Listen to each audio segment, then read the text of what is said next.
السلام عليكم ورحمة الله وبركاته. ازيكم عاملين ايه؟ النهاردة بقى هنعمل الدونتس الألماني بطريقة جميلة جدا، مكونات بسيطة جدا.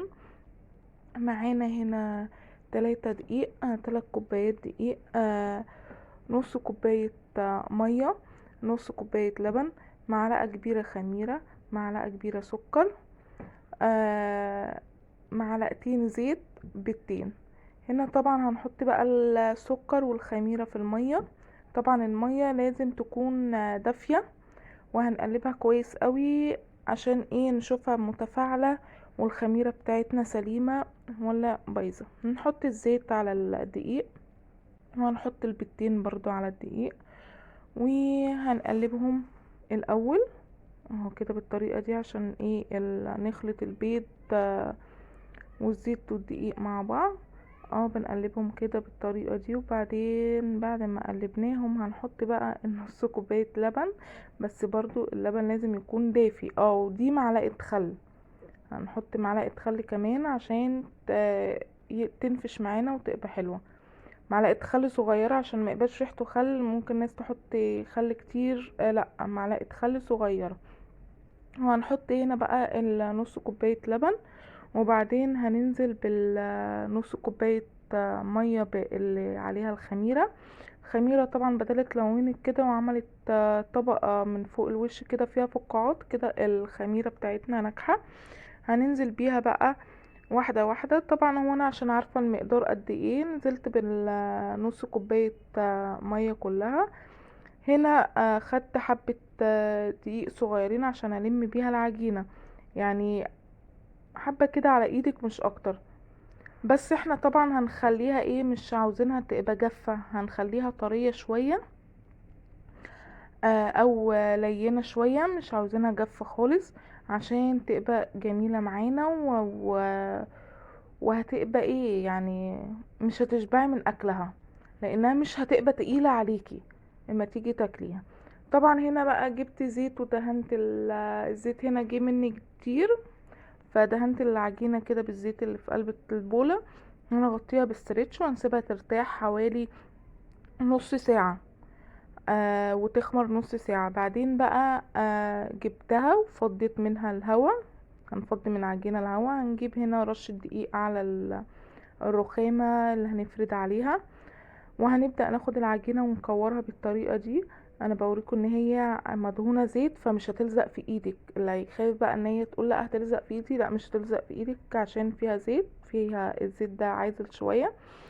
هنبدأ بقى نفرد بالطريقة دي اهوت، وهنلفها الناحية التانية عشان نكمل فرد بالطريقة دي، عشان احنا هنفضي واحنا بنفرد كده الهوا هيفضى كمان من جواها.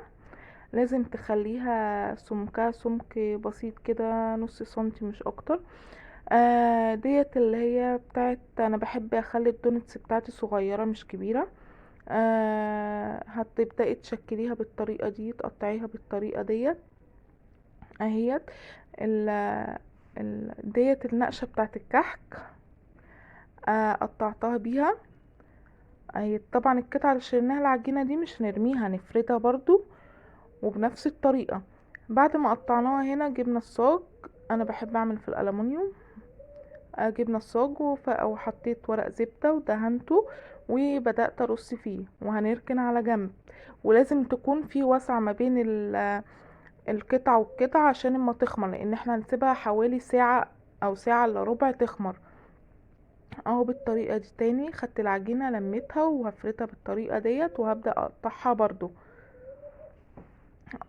اهو كده. وبعدين هنجيب اللي هي النقشة دي برضو ونبدأ نقطعها، وهكذا. هتلمي طبعا تحاولي كده وانت بتعمليها تغرزيها كمد عشان تفصل، عشان ما تبقاش ايه لازقة شوية ايه في العجينة.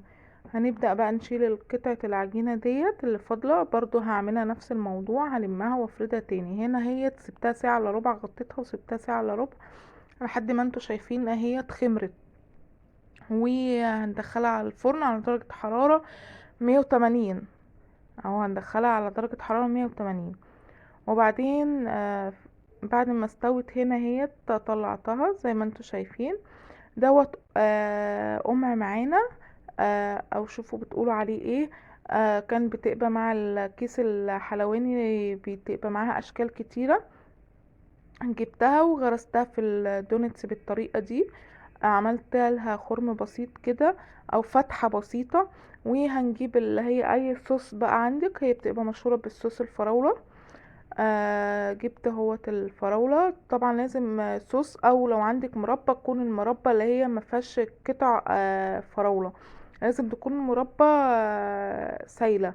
او تجيبي الصوص. انا جبت الصوص وحطيته اهو بالطريقة ديت. بعد ما فتحتها كده هجيب بقى الصوص واحطها في قلب الفتحة. هي الازازة فيها زي بوز صغير كده، بدخله فيها وببدأ اضغط. طبعا انتي بتحسي طبعا ان كانت اتملت ولا لأ. الدونتس هنا الدونتس اتملت بزيادة طبعا. فجبت كلينكس ومسحت الفراولة اللي ايه فاضله من الجنب دوت بقى على طبق. بعد ما تخلصي الكميه اللي انت عاوزاها بقى باي صوص عندك، هتروحي تجيبي سكر وقرفه بالطريقه دي. هتقلبيهم على بعض وبعدين تطحنيهم في الكبه عشان يبقى ناعم. نطحنهم في الكبه. لو عندك سكر جاهز بودره، هتجيبي السكر البودره وهتدهني بالسكر البودره هتقلبيه يعني مع القرفة. وبعدين هنجيب الدونتس اهوت ديت مية عادية جدا. هتبدأي بقى تعمليها كده من فوق الوش ومش هتطرى ولا تخافي ولا الكلام ده كله. هتفضل زي ما هي اكنك لسه مطلعاها من الفرن بالطريقة دي. وهتبدأي بقى ايه تقلبي فيها، تقلبيها في السكر والقرفة.